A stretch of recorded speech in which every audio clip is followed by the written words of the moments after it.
தேவாவின் மனைவி முதலில் அதிர்ச்சியடைந்தாலும் கணவனது உள்ளம் குழந்தைகளுக்காக ஏங்குவது கண்டு தலையாட்டினாள். அதனால் நாளை காலை கேட்டுவிட வேண்டும் என திடசங்கற்பம் பூண்டவனாக உறங்கினான் தேவா. அவன் கனவில் அந்த குழந்தையை தூக்கி முத்தமிட்டு விளையாட்டுப் பொருட்களாய் வாங்கி அடுக்கி எத்தனை ஆசைகள், எத்தனை கற்பனைகள்! மக்கள் செய்வதறியாது திகைத்து கொண்டிருந்தனர். பிச்சைக்கார பெண்ணை திட்டி தீர்த்து கொண்டிருந்தனர். அந்த பிஞ்சு முகம் இன்று நிற்சலனமாக இருந்தது. சதா முகத்தை சுருக்கி கொண்டு சினுங்கும் அந்த குழந்தை இன்று இப்படி அயர்ந்து தூங்கிக் கொண்டிருப்பதை எல்லோருமாக பார்த்து கொண்டிருந்தார்கள். குழந்தை அழவில்லை என்பதற்காக அதை போட்டு அடித்த அடியில் மூர்ச்சையாகி பிச்சைக்காரியின் முகத்தில் சிறிதும் சலனம் இருக்கவில்லை. அவளை பார்க்கும்போது தாய் பாசம் என தரணியில் பேசப்படும் யாவும் பிழைத்து போனது போல் தோன்றிற்று. தாயின் சேலையை சப்பிக்கொண்டும் அடம் பிடித்தழுது கொண்டும் வலம் வரும் அந்த குழந்தை, தாயைப் போலவே எப்போதுமே கையை விரித்து பணம் கேட்டவாறு வரும் அந்த குழந்தை இப்படி பேச்சு மூச்சற்று கிடக்கிறதே. அன்றும் அப்படித்தான். தேவா அலுவலகம் செல்வதற்காக வழக்கமாக ஏறும் பஸ்ஸில் ஏறிக்கொண்டான். அயன் பண்ணிய நீல கை ஷர்ட், பெர்ஃப்யூம் வாசனை என அழகனாக செல்லும் அவன் வசதியாக ஓரிடத்தில் அமர்ந்து கொண்டான். கழிந்து போன இளமையின் நினைவுகளில் மூழ்கி போயிருந்த அவன் அக்குழந்தை அவனது தோற்பட்டையை தொடும் வரை சுயநினைவுக்கு வரவில்லை. திரும்பி பார்த்தான். அவன் கண்களில் அனல் தெரித்தது. ஏதோ மிச்சம் மீதிகளை சாப்பிட்ட கையுடன் அவனை தொட்டதால் ஷர்ட் அழுக்காகி இருந்தது. குழந்தையை கொஞ்சிக் கொண்டிருக்கும் போது அது உதைத்தால் நாம் மீண்டும் குழந்தையை உதைக்கிறோமா? இல்லையே. அவனும் அந்தரப்பட்டு போனான். ஒரு கணம் முறைத்து பார்த்தான்.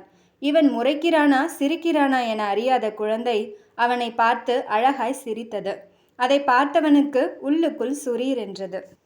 சீ, பச்சை புள்ளைய போய் கோவிச்சுக்கிறமே. அப்படியே பாசம் வந்து கொட்டினாலும் தூங்கி கொஞ்சத்தான் முடியுமா? பஸ்ஸில் உள்ளவர்கள் இவனை வினோதமாக பார்க்க மாட்டார்களா? பேசாமல் திரும்பி கொண்டான்.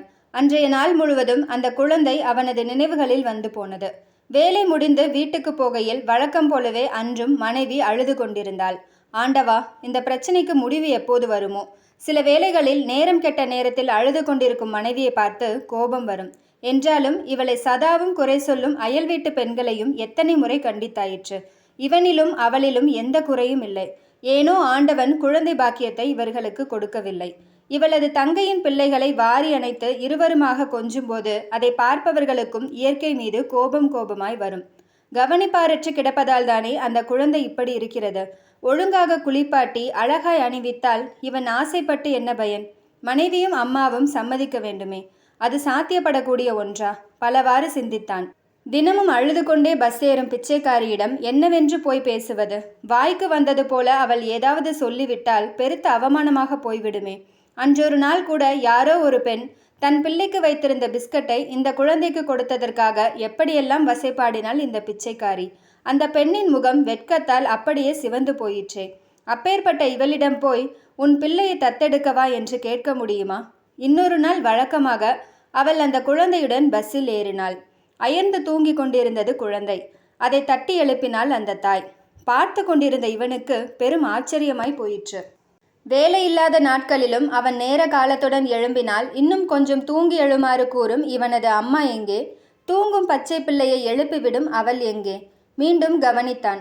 குழந்தை மீண்டும் அவளது தோளில் சாயும் போது அவள் அங்குமிங்கும் நோட்டம் விட்டாள். இவன் பார்ப்பதை அவள் காணவில்லை போலும். யாரும் அறியாத வண்ணம் குழந்தையின் தொடையில் கில்ல குழந்தை வீறிட்டு கதறி அழுதது. அவன் மலைத்து போனான். அழும் குழந்தையை காட்டி அவள் பணம் பெற்று கொண்டிருந்தாள்.